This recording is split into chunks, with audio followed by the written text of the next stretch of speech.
And I think we're live. Here we go. Have you had the feeling that you want to wear heels, but you don't feel comfortable in them? They hurt your feet. You don't feel like you really can. I am an Argentine tango dancer, and part of what I do is I wear heels, and I wear heels a lot. The additional challenge associated with this is that I am walking backwards. So it was very challenging when I first started to be able to do this. And so I looked up and created some exercises that work for stabilizing and making it so that you actually can walk in heels again. So, what happens is that over time, a couple of things as far as why we can't wear heels. And some women complain that their ankles are not strong enough, or that they just feel wobbly, or they're not really sure what it is, but their feet hurt, their back hurt, their knees hurt, whatever it might be. And a lot of this can be associated. One, you can have an injury.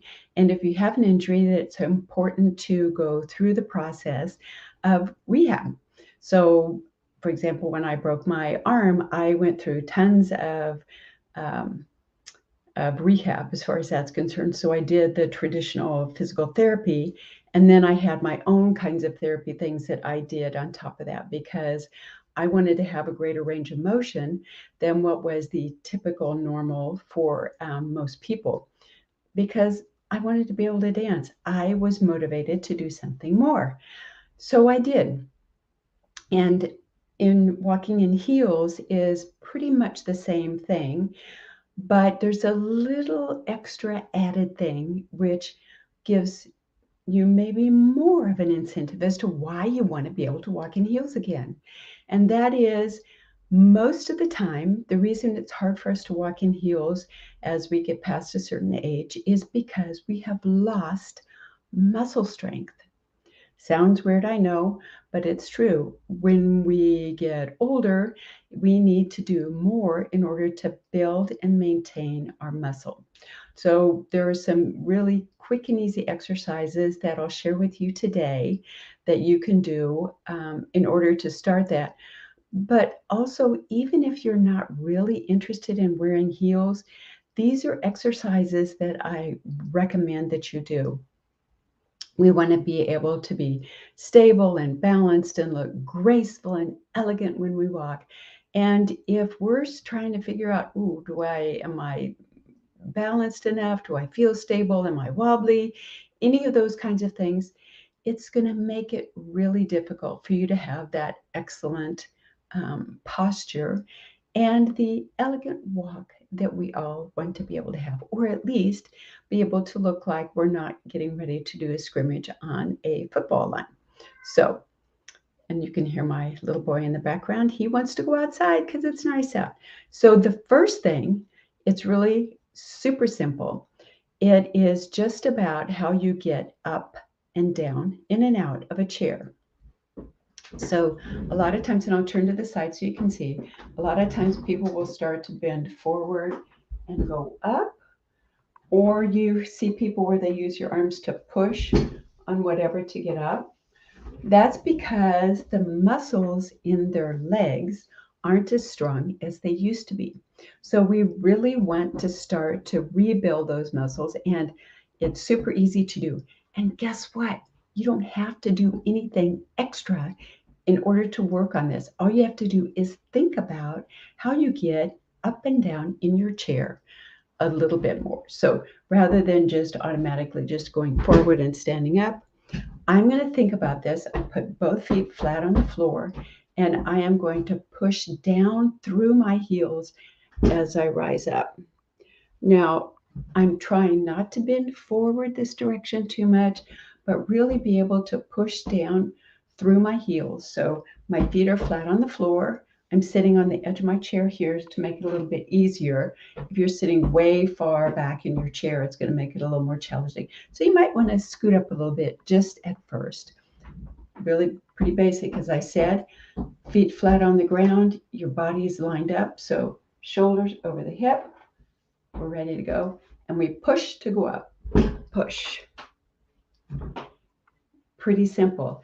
And the great thing about this is you can do it when you get out of bed. You can do it when you bend down to pick something up. For example, when I'm reaching something down in the lower cabinet, I'll bend my knees to go down, push the heels and push up. And you'll start to notice all kinds of really cool things happen, like that sagginess that you get above the knee. Those muscles start to firm up and kind of lift that up a little bit. You'll also notice some changes as far as when you think about this pushing through the ground. It changes the muscles in the back of your legs and also does some with what happens in your glutes. So that is a super simple exercise that you can start with. As I said, I have a couple of more, but I really want you to try this one out. Again, don't have to do anything special, all except think about how you get up from a sitting position to a standing position. And you can also, by the way, little secret, you can do this when you're walking upstairs as well. Put your foot flat on the ground, push through the heel to raise your body up to the next step. So it's kind of a bonus because you're not doing anything that you weren't doing before, i.e., you're walking up steps, you're sitting in your chair, you're going to a standing position, but you're building muscle and strength while you do it. So that is the tip for the building the muscle structure. Second tip is balance. And balance as we age gets a little more challenged. So, and the good thing about this, which is super exciting, working your balance just 30 seconds a day makes a difference. 30 seconds. So, how do I do this? And when do I do this? Whenever you're in a place where you're standing. So, for example, you're standing to go across the street.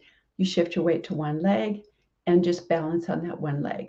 Shift to the other side and balance and hold it for 10 counts, 5 if you want to start out and you're a little bit wobbly. Then I do it in the morning when I brush my teeth because I've been doing this for a while. I add a little bit more challenge to it, and that I will actually cross my leg over the other leg when I do the exercise, which that adds a whole nother layer of complexity to it, but still is part of that building process. And again, as little as 30 seconds a day can make a difference. You got 30 seconds because you're standing at some point in time during the day, standing at the kitchen sink, standing when you're at the grocery store in line, standing when you're putting gas in your car, brushing your teeth, any time at all. Move to one leg and see what happens. So let me know if you want some additional. I've got more stuff and I'm super excited about that to share with you. And let's see what happens. When was the last time you had on heels and how did you think about it? How did you, I should say, feel about it? Let me know in the comments and I will see you tomorrow. Bye bye. Oh, P.S. I have a special guest tomorrow. So super excited about that, about how to show up looking better on camera. Who doesn't want that? Bye bye for now.